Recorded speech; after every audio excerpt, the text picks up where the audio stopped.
sempre me falou uma coisa, né, Suma, que eu queria levar isso também para entrevista aqui com a gente, que eu sinto isso cobrindo games e até um pouco de entretenimento mesmo, né?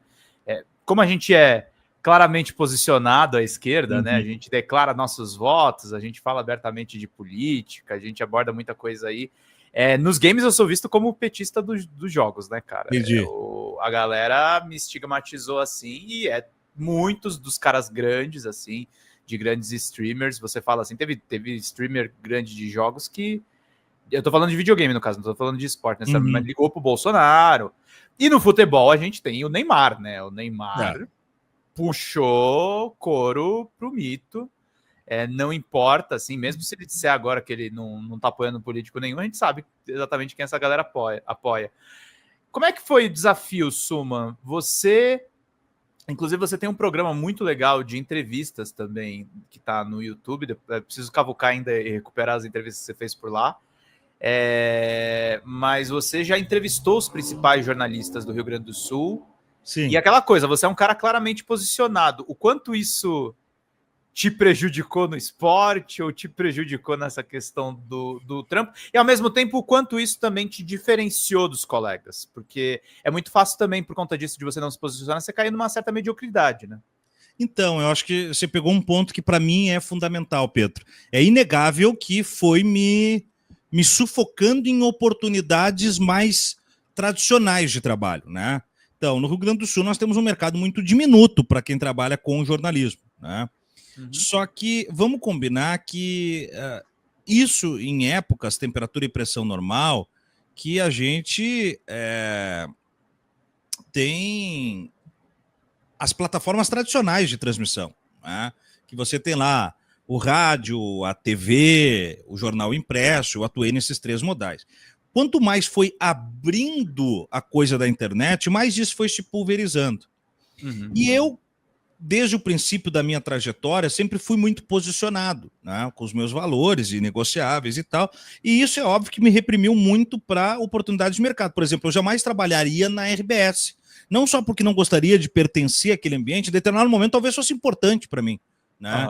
Como um jornalista no Rio Grande do Sul, é uma vitrine e tal, mas eu sei que... Eu vou te abrir, eu trabalhei na Globo. Claro, então... Não na TV, sabe, mas na Globo.com, mas é isso. E assim, né? Vamos combinar, não é violar a nossa integridade, é trabalho, né? A gente vai trabalhar da melhor forma com as condições que tem, né? Sim. Porque se for assim, a gente vai fazer o quê? Vou pegar um motoboy, uma diarista que o patrão é um fã do Bolsonaro e eu vou dizer que essa pessoa tem que ser demitida do emprego? De que forma? A gente não pode...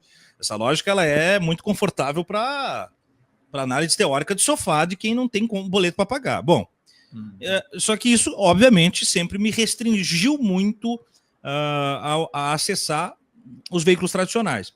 Só que eu arranquei muito cedo num veículo tradicional, que é a Rede Pampa, o conglomerado, na emissora Rádio Grenal lá e tal.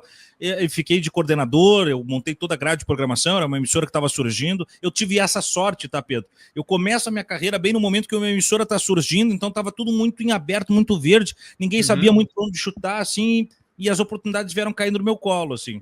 E eu fui agarrando, né? E o que acontece? Só que ela é uma emissora extremamente direitosa. Ela era de uma direita tucana, e ao longo do tempo ela se tornou aquilo que os tucanos que querem sobreviver e não se extinguir, né, fizeram. Ela se bolsonarizou. E quanto mais ela marchava para esse lado, mais guerra interna eu arrumava. Por linha editorial, por pensamento ideológico, por comportamento que eu não queria ter que cumprir, enfim. E isso foi me reprimindo, sim, né? A ponto de, certa feita, eu meio que abandonar o jornalismo, né? Por um tempo eu fiquei sem fazer e fui para a sala de aula. Aí eu vou estudar filosofia e começo a dar aulas, que é a minha outra carreira. Estou há 10 anos como professor, né? Neste ano, é o primeiro de 10 anos consecutivos que eu não estou dando aula. Esse ano, por conta do DCM, eu não estou dando aula, né? De dar um tempo na sala de aula, mas fiquei uma década dando aula e trabalhando com rádio, com jornalismo de forma geral, porque por horas é rádio, por hora é streaming, por hora é TV, né? Então, só que o que acontece? Por mais que você tenha esse posicionamento e ele é bom por um lado, né? Porque ele acaba te colocando num lugar de respeitabilidade, ele também vai meio que fechando as portas para ti, e alguns grupos não querem estar perto de ti por medo de que eu sou amigo do cara que é de esquerda. Mesmo que eu seja de esquerda, eu não declaro isso para não me prejudicar com o patronato. O outro é de direita. Se eu chegar perto do cara que é declarado, poxa, pode ser que eu me ferre junto. Então isso foi me deixando muito sozinho, tá? Muito sozinho, em vários casos. Eu tive um caso emblemático que por conta de uma pergunta que eu fiz, e que eu não acho que fosse justificativa, uma pergunta que eu fiz numa coletiva de imprensa como repórter no Inter, né? O Inter me censurou e proibiu minhas participações nas coletivas. Isso você tá brincando? Você foi limado? Proibido, estava proibido de acessar. Eu tive que buscar recurso na Associação de Cronistas, enfim, sindicato e tudo para me defender, né? E você pensa que algum colega deu algum grito? Nada. Nenhum. Qual foi a pergunta? Veja bem, olha só. Eu entro na coletiva e tem um jogador que é o Edenilson. O Edenilson jogou no Inter, jogou no Corinthians, joga agora no Grêmio, inclusive, jogou no Atlético Mineiro e tal. E o Edenilson começa a coletiva e diz assim: não, taticamente o time tá perfeito. Na segunda pergunta ele responde que tecnicamente o time estava perfeito. Na terceira pergunta, eles perguntam se o Inter estava passando por algum desgaste físico, ele disse que fisicamente o time estava voando. Aí ele deu assim, então, o aspecto tático, técnico e físico estava bom. Na quarta ele disse que o intelectual e emocional também estava bom, mas o Inter vinha de 9 derrotas, inclusive naquele jogo. Aí eu disse: Edenilson, se o time está bem, tecnicamente, taticamente, emocionalmente, intelectualmente, se o grupo tá bem, o problema é cognitivo?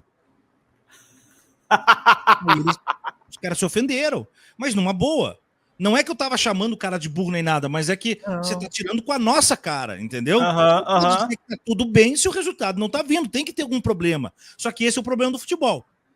Essa lógica da... Você não pode contar a verdade, às vezes. Não, nunca. O media training que a gente vê na política, ele é pior no futebol. Essa coisa do jogador, que as pessoas acham que é de burrice de jogador, né? O jogador é pobre de intelecto. Não, muitas vezes não.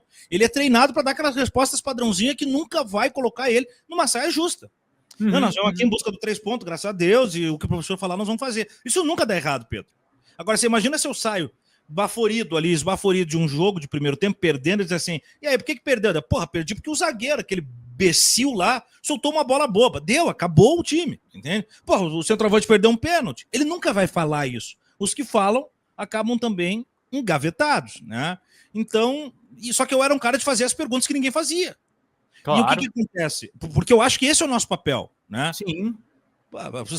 Pedro, porra, eu vou fazer uma faculdade, eu vou estudar, eu sou um CDFzinho, eu tô sempre estudando, né? Aí eu vou estudar pra cacete, teoria de comunicação, pra chegar no cara e perguntar assim, ó: como é que você sente depois dessa derrota? Porra, sabe? Qual é o sentimento depois da vitória? O que você fez, Suma, é o nosso dever. Você pode até, sei lá, podem até discutir, entre aspas, que talvez você não devesse ter feito. Tô falando numa possibilidade, não é de maneira nenhuma querendo limar a tua liberdade de expressão. Não. Você poderia ter engambelado o cara, talvez, ali, ter jogado um doce e depois dar o bote. Mas não fazer essa pergunta, tipo, porque ele estava fazendo você de idiota. De idiota. E é uma coletiva, né? O grande problema da coletiva é o quê? Tu faz a pergunta, o cara te dá uma porrada e tu não tem uma réplica. Né? Não tem. E às vezes você tem que dar essa porrada porque você não tem a segunda não tem a segunda bola. Não tem a segunda bola. Né? Fala, pessoal, Pedro Zambarda aqui com vocês da Folha Democrata. A Folha Democrata está sob ataque, meus caros. A gente teve a nossa monetização desativada de uma maneira absolutamente arbitrária do YouTube. E para a gente manter as nossas atividades, a gente precisa de um mutirão de Pix de vocês da comunidade, gente, porque a gente fica sem verba para fazer as nossas coberturas básicas, fazer as lives, os cortes, os grupos de WhatsApp, Telegram que a gente pretende criar com essa comunidade maravilhosa. Nós perdemos acesso, por exemplo, vocês que são membros no canal, infelizmente, estão com as suas contribuições paralisadas. Então a gente precisa de uma ajuda em massa dessa comunidade para salvar a Folha Democrata, salvar mesmo, gente. A gente precisa novamente da ajuda de vocês, porque ser de esquerda e atuar com essas big techs é realmente muito complicado. Eu conto com vocês, abram o aplicativo do banco, coloca folhademocrata@gmail.com e faça uma contribuição em qualquer valor, em qualquer horário, também nas metas das nossas lives, pra gente manter tudo funcionando. Tá certo, meus queridos e minhas queridas? Obrigado pela atenção de todos vocês. Vida longa e próspera sempre. Vamos combater, vamos manter a Folha Democrata funcionando, porque nós dependemos da comunidade, gente. Até mais. Tchau, tchau.